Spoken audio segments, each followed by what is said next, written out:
Before we get started today, just wanted to let y'all know that the weekly thing isn't really gonna work out.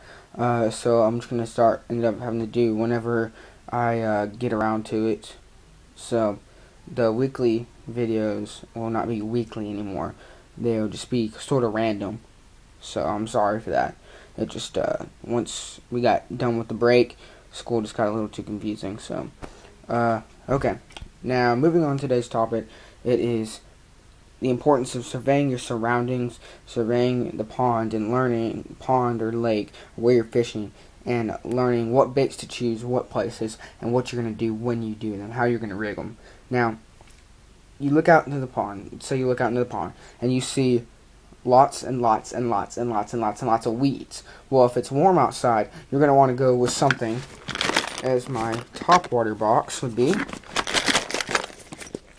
and something sort of like either a frog or a worm, maybe a creature bait or a lizard, but something that's going to stay up on top of all those weeds and get a good silhouette over the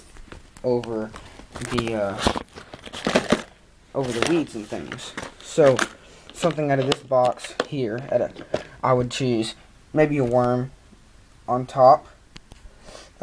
Probably not so much a worm. That's more if it's not. There's a little bit of weeds, but not a lot. But if there are some weeds, then I would go with a worm. In other cases, if there's a lot of weeds, I would either go with something like this weedless popper frog, or this frog right here, or my money frogs, and even a money hound that I have in there too. That would work excellent as well. Some of these bass specials, if I weedless rigged this tube lizard, that would work very well. Even maybe you could throw a jig with a weed guard on it. That wouldn't be so much with a lot of weeds. That'd be more along the lines of what you would use to throw a worm or something. A lot of these I have in here, I can weedless rig them so that they'd be perfect for that sort of thing.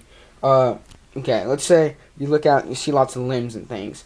Limbs and things and stumps are a great place to throw frogs. Frogs are fantastic around limbs and things, because very often actual frogs will get by those limbs and things to sunbait. And anytime you put a lure in its natural setting, it's just going to make it seem that much more real to the bass.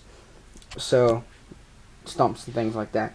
Open water, that's when you want to throw your crankbaits, or right along openings like mouths where creeks come to the center of the lake or pond. And that's when you want to throw your crankbaits, and if it's cold, that's when you want to throw your jigs. Also, when it's cold, you want to throw some craws maybe, and sink those down to the bottom, and that sort of thing. And probably you could even get away with some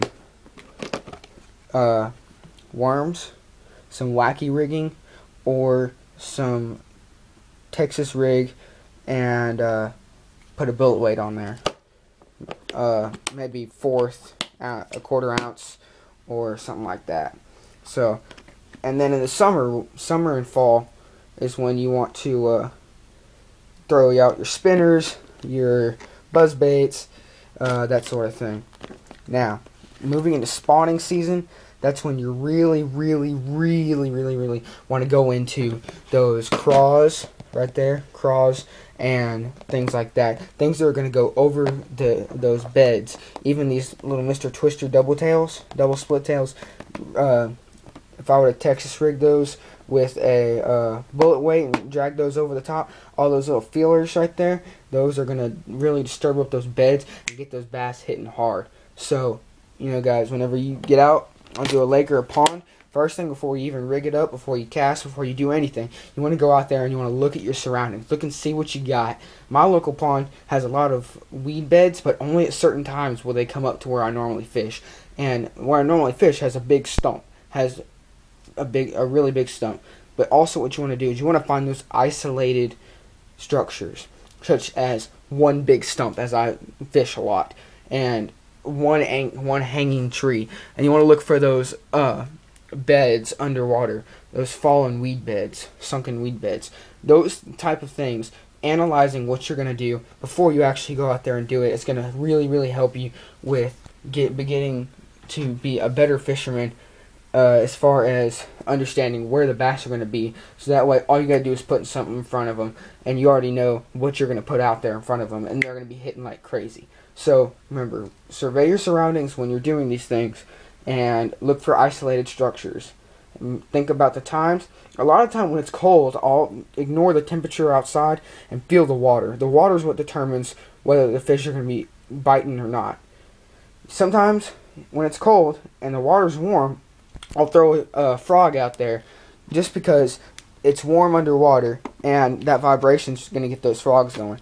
Recently this winter I've caught two or three really good sized bass in my pond with a frog while it was freezing cold outside, but the water was warm, so I got away with that. So remember, survey your surroundings, look for isolated structures, and figure out what you're going to use for your baits. And we'll see you next time on Bass Tips and Tricks.